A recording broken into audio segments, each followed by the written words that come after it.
Assalamualaikum warahmatullahi wabarakatuh. Kami kelompok 5 akan mempresentasikan corak kehidupan masyarakat masa praaksara. Nama saya Nia Rahmayani. Nama saya Intan Nur Aini. Saya Intan Nurhayati. Saya Ahmad Zainuddin. Assalamualaikum warahmatullahi wabarakatuh. Perkenalkan, nama saya Nia Rahmayani. Saya akan menjelaskan apa itu masa praaksara, pola hunian masa praaksara.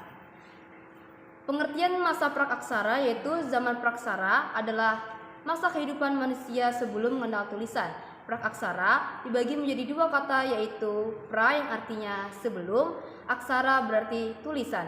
Praaksara juga disebut dengan nirleka, nir berarti tanpa, dan leka berarti tulisan. Batas antara zaman praaksara dan zaman sejarah adalah mulai adanya tulisan. Hal ini menimbulkan pengertian bahwa zaman praaksara adalah sebelum ditemukannya tulisan, sedangkan zaman sejarah adalah zaman setelah adanya tulisan. Pola hunian masa praaksara. Dalam buku Indonesia dalam Arus Sejarah Jilid 1 diterangkan pola hunian manusia purba yang memperlihatkan dua karakter khas hunian purba, yaitu yang pertama, kedekatan dengan sumber air, kedua, kehidupan di alam terbuka. Pola hunian itu dapat dilihat dari letak geografis, secara situs-situs serta kondisi lingkungannya. Beberapa contoh menunjukkan pola hunian seperti itu adalah situs-situs purba di sepanjang aliran Bengawan Solo, Sangiran, Sambung Macan, Trinil, Ngawi, dan Ngadong. Merupakan contoh-contoh dari adanya kecenderungan manusia purba menghuni lingkungan di pinggir sungai. Yang pertama, saya akan menjelaskan apa itu pola hunian nomaden. Nomaden artinya berpindah-pindah dari satu tempat ke tempat yang lain. Adapun ciri-cirinya yaitu sebagai berikut. Yang pertama, selalu berpindah dari tempat ke tempat yang lain. Yang kedua, sangat bergantung pada alam. Yang ketiga, belum mengolah bahan makanan. Yang keempat, hidup dari hasil mengumpulkan makanan dan berburu. Yang kelima, belum memiliki tempat tinggal yang tetap. Yang keenam, peralatan hidup yang sangat sederhana dan terbuat dari batu dan kayu. Kemudian saya akan menjelaskan apa itu pola hunian semi nomaden. Kehidupan semi nomaden adalah kehidupan yang berpindah-pindah dari satu tempat ke tempat yang lain, tetapi sudah disertai dengan kehidupan menetap yang sementara. Pola kehidupan semi nomaden juga ditandai dengan ciri-ciri sebagai berikut. Yang pertama, mereka masih berpindah-pindah dari satu tempat ke tempat yang lain. Yang kedua, mereka masih bergantung pada alam. Yang ketiga, mereka mulai mengenal cara-cara mengolah bahan makanan. Yang keempat, mereka telah memiliki tempat tinggal sementara. Yang kelima, di samping mengumpulkan bahan makanan dan berburu, mereka mulai menanam berbagai jenis tanaman. Yang keenam, peralatan hidup mereka lebih baik dibandingkan dengan peralatan hidup masyarakat nomaden. Dan yang terakhir, di samping terbuat dari batu dan kayu, peralatan juga dibuat dari tulang sehingga lebih tajam. Yang terakhir, saya akan menjelaskan apa itu pola hunian menetap. Pola hunian menetap yaitu merupakan sistem pola hunian akhir pada masyarakat zaman praaksara. Pola kehidupan menetap memiliki beberapa keuntungan atau kelebihan, diantaranya yang pertama, setiap keluarga dapat membangun tempat tinggal yang lebih baik untuk waktu yang lebih lama. Yang kedua, mereka dapat menyimpan sisa-sisa makanan dengan lebih baik dan aman. Yang ketiga, mereka dapat memelihara ternak sehingga mempermudah pemenuhan kebutuhan, terutama cuaca yang kurang baik. Yang keempat, mereka mulai mengenal sistem kepercayaan. Dan yang terakhir, mulai mengenal sistem astronomi untuk kepentingan bercocok tanaman. Sekian dari saya, terima kasih. Assalamualaikum warahmatullahi wabarakatuh. Nama saya Ahmad Zainuddin. Saya akan melanjutkan pembahasan dari Nia Rahmayani.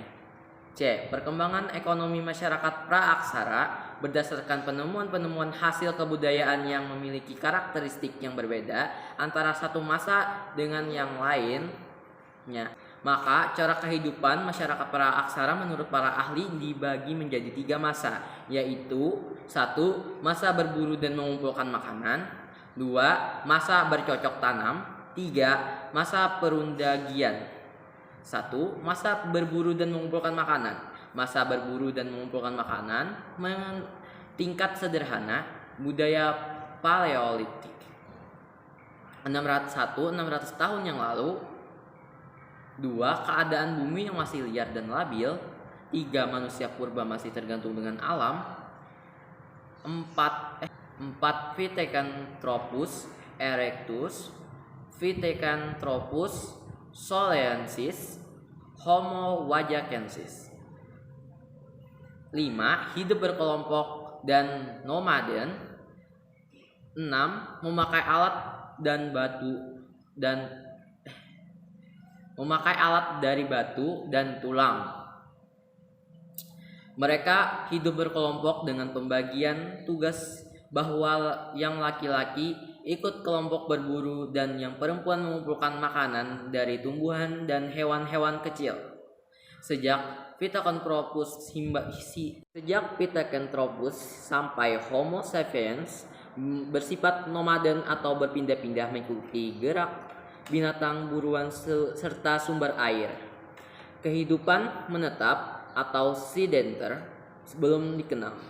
Alat dari batu digunakan sebagai perkakas zaman praaksara dapat digolongkan menjadi 1. Kapak perimbas, 2. Kapak genggam. Adapun peninggalan dan penemuan 1. Kapak genggam, 2. Kapak perimbas, 3. Kapak penetak yang ditemukan oleh von Koenigswald pada tahun 1935. Penemuan api untuk menghangatkan tubuh, menghalau binatang buas pada malam hari, serta memasak makanan. Next. Berburu dan mengumpulkan makanan tingkat lanjut berlangsung pada kala pasca Pleistocene.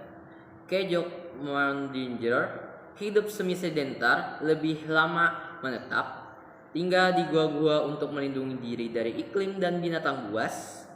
Abris South Roach, manusia purba memilih untuk membangun rumah di atas pohon agar terhindar dari binatang buas. Untuk pertama kalinya manusia purba menemukan api.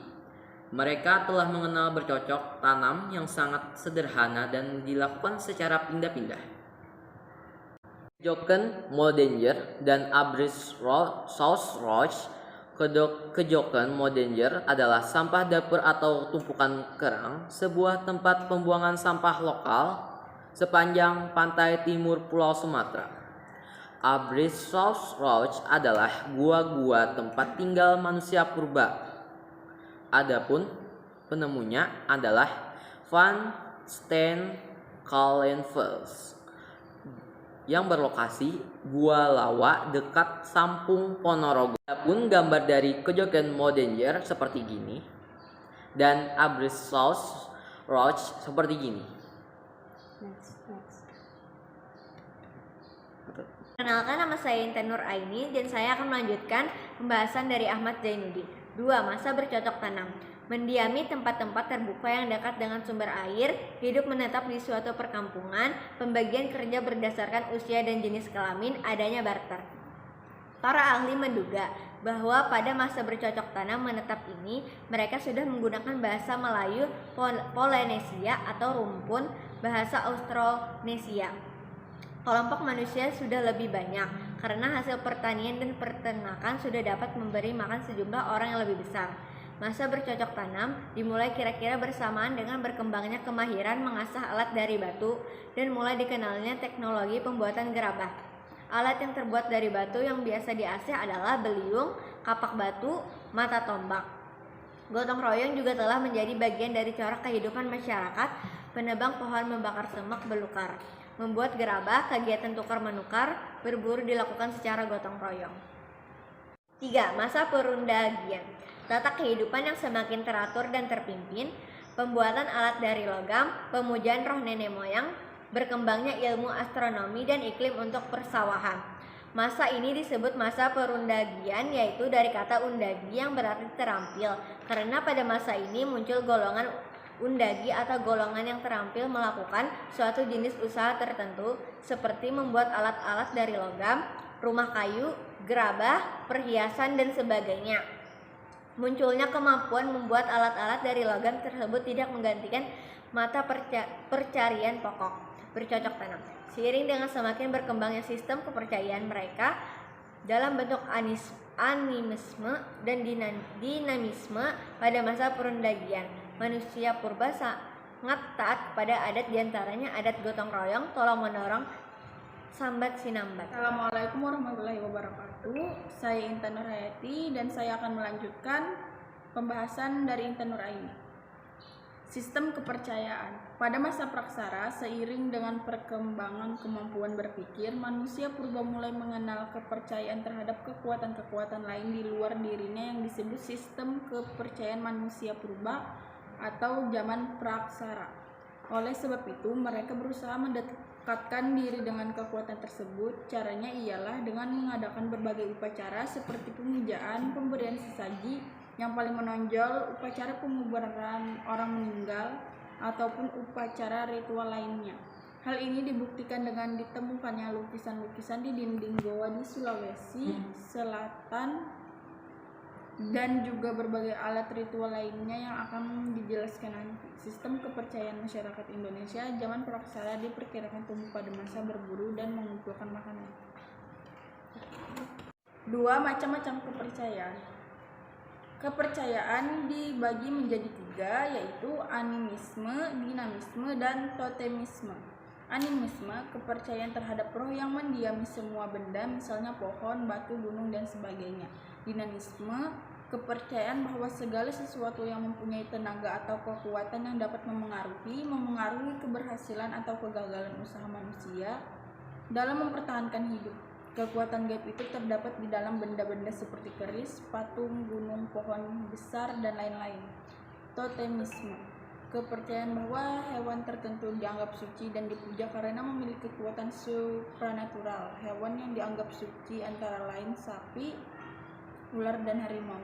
Hewan yang dianggap suci juga bisa berasal dari mimpi, semisal seseorang memimpikan kura-kura. Maka hewan suci yang dipujanya adalah kura-kura. Biasanya orang-orang yang menganggapnya suatu hewan suci akan pantang makan daging hewan itu dan tidak membunuh serta melindungi hewan. Nama saya Nia Rahmayani. Saya akan melanjutkan pembahasan dari Intan Nurhayati. Barang-barang peninggalan sistem kepercayaan zaman praaksara dibagi menjadi 6. Yang pertama, menhir. Kedua, dolmen. 3, peti kubur. 4, sarkofagus. 5, waruga. Dan yang ke-6, punden berundak. Menhir adalah tiang atau tugu batu yang berfungsi sebagai prasasti dan melambangkan kehormatan pada arwah nenek moyang. Dolmen merupakan meja dari batu yang fungsinya sebagai tempat meletakkan sesaji untuk pemujaan. Andakalanya di bawah dolmen itu dipakai untuk meletakkan mayat agar mayat tersebut tidak dimakan oleh binatang buas, maka kaki mejanya diperbanyak agar mayat tertutup rapat oleh batu. Yang ketiga, peti kubur. Peti kubur itu ialah peti mayat yang dibuat dari batu-batu besar. Peti kubur juga dibuat dari lempengan atau papan batu yang disusun sebagai persegi 4 berbentuk peti mayat yang dilengkapi dengan alas, dan bidang atasnya juga berasal dari papan batu. Daerah penemuan peti kubur tersebut biasanya didapati di daerah Jepara Kuningan, Cirebon, Wonosari, dan Cepu. Yang keempat, sarkofagus. Sarkofagus adalah batu besar yang dipahat berbentuk mangkuk terdiri dari 2 keping yang ditangkupkan menjadi 1. Fungsinya sebagai peti jenazah. Sarkofagus juga adalah keranda atau peti mayat yang diberi tutup. Umumnya, sarkofagus itu ditemukan mayatnya di dalamnya dan bekal kubur berupa periuk, kapak persegi, perhiasan, dan benda-benda dari perunggu atau besi. Yang kelima, waruga. Waruga itu ialah peti kubur batu berukuran kecil, berbentuk kubus dan memiliki tutup. Yang terakhir, punden berundak. Punden berundak adalah bangunan berupa batu susunan batu berundak seperti candi, digunakan untuk upacara pemujaan. Punden berundak merupakan bangunan dari batu yang bertingkat-tingkat dan fungsinya sebagai tempat pemujaan terhadap roh nenek moyang.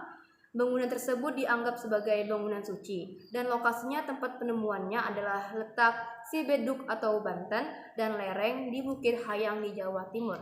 Sekian dari kelompok 5.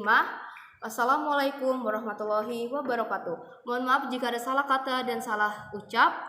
Wabillahi taufik. Wassalamualaikum warahmatullahi wabarakatuh.